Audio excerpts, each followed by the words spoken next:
pada saat KPPS mengentrikan data, mengentrikan dokumen C1, itu kan banyak yang data-datanya nggak sesuai gitu ya, atau bakal meledak gitu ya, dan itu banyak sekali kejadiannya. Dan yang lebih parahnya adalah yang tidak ada filter bahwa perayaan suara paslon bisa jauh lebih besar dari 300, di mana 300 itu adalah angka maksimal jumlah pemilih dari satu TPS.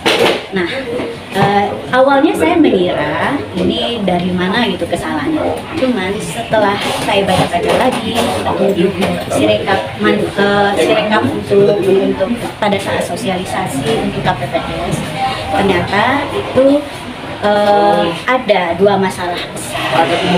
Pertama adalah itu tadi filternya hilang, padahal itu fungsi itu harusnya ada. Itu bahkan programmer yang baru pun akan melakukan validasi. Dan kalau itu lolos alpha misalnya si programnya itu akan oleh tim penguji software itu akan deteksi itu, nggak akan dilakukan. Sesalah-salahnya device software HP gitu ya nggak bisa ngedetek, nggak akan melejit-lejitkan suara itu, tidak akan menghilangkan proses validasi data istilah saya terhadap angka 300 itu. Nah, dari sana saya coba telusuri di mana ya persoalannya. Oh, ternyata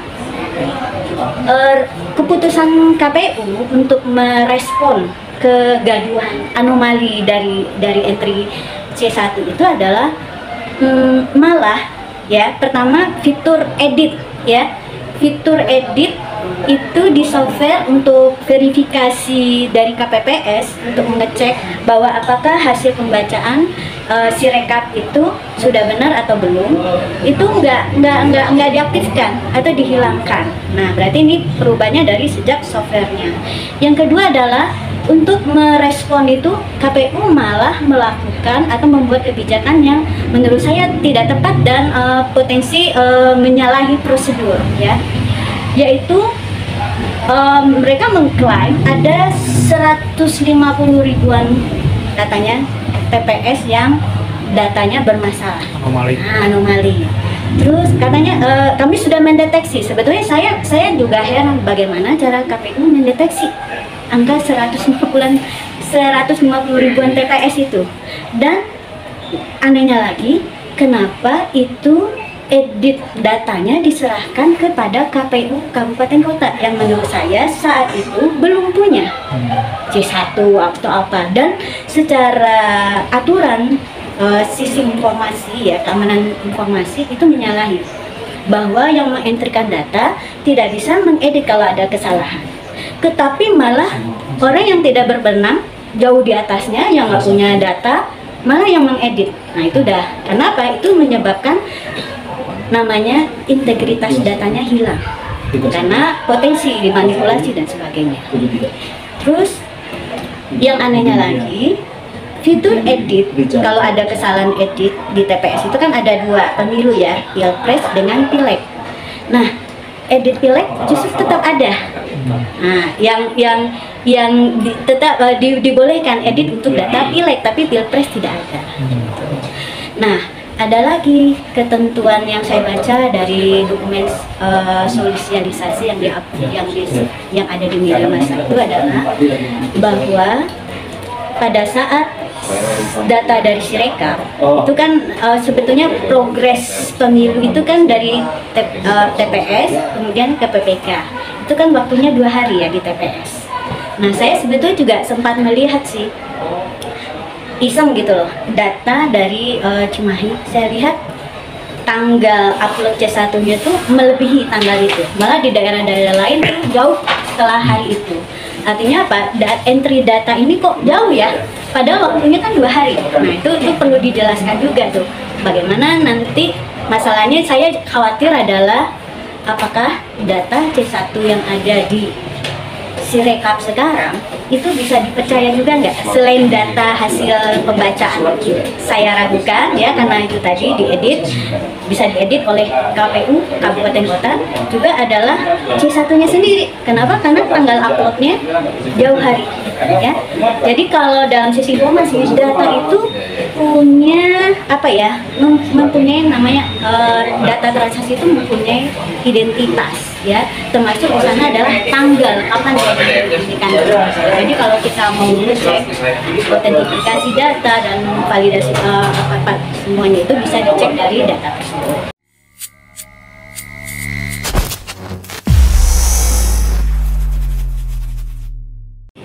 Mereka melaporkan kepada Komite Informasi Publik karena merasa informasi publik yang diharapkan tidak optimal ya, sehingga menurut undang-undang mereka melapor ke KIP untuk diminta penjelasan lebih jauh.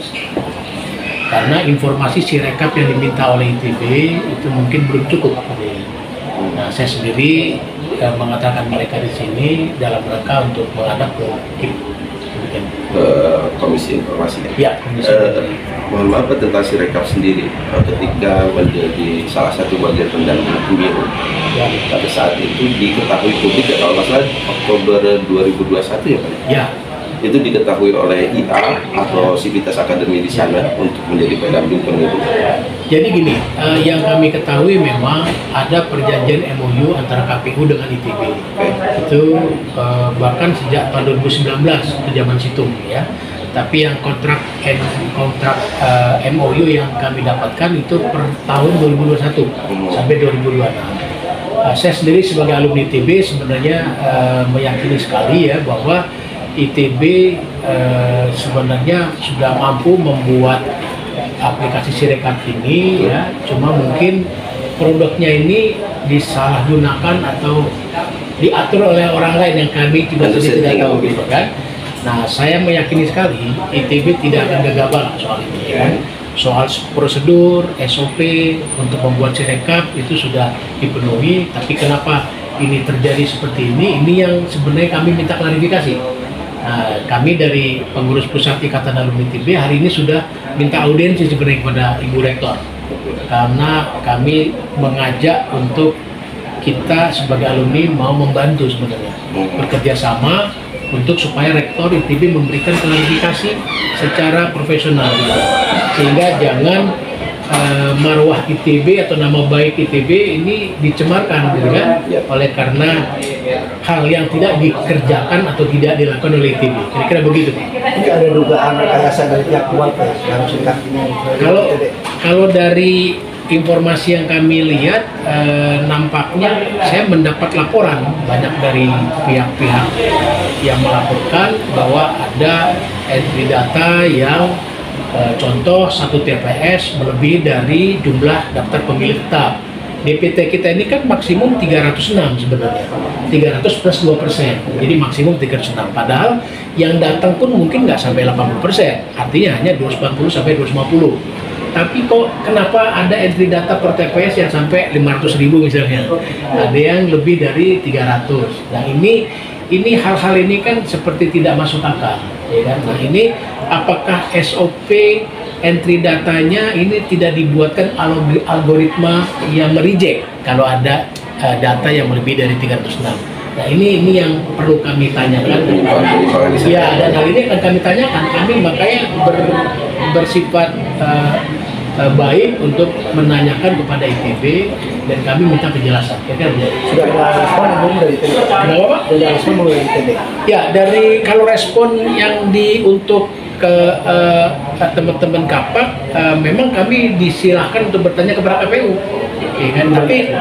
Tapi kami hari ini sudah menyiapkan surat ya untuk minta audiensi atau silaturahmi. Sebenarnya kami benar-benar kepingin ini proporsional dan kami meyakini sekali, insya Allah ITB tidak terlibat. Berarti sirekap sendiri secara tidak langsung hanya diketahui oleh rektornya saja. Sementara dari kita sekarang di sana dari dia sendiri kan legalnya seperti apa? di dalam kontrak itu kan memang dikepalai oleh suatu tim ya. Tentunya rektor secara teknis kan nggak begitu tahu gitu. Cuma tim ITB ini yang membuat itu usaha ya. Sudah memenuhi standarnya Pak Ketua. dalam bayangan kami ITB sudah pastinya akan memberikan yang terbaik ya, karena kampus ITB kita sama-sama tahu memiliki segudang ahli-ahli di bidang IT.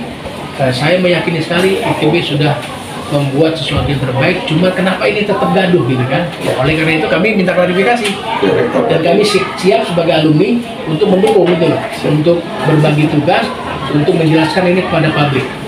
Berarti kan ITB sama sekali belum ada klarifikasi? Belum bisa dihubungi juga? Belum, baru kita buat surat hari ini, insya Allah kita akan diterima dalam waktu dekat. Kemarin ada surat. Iya.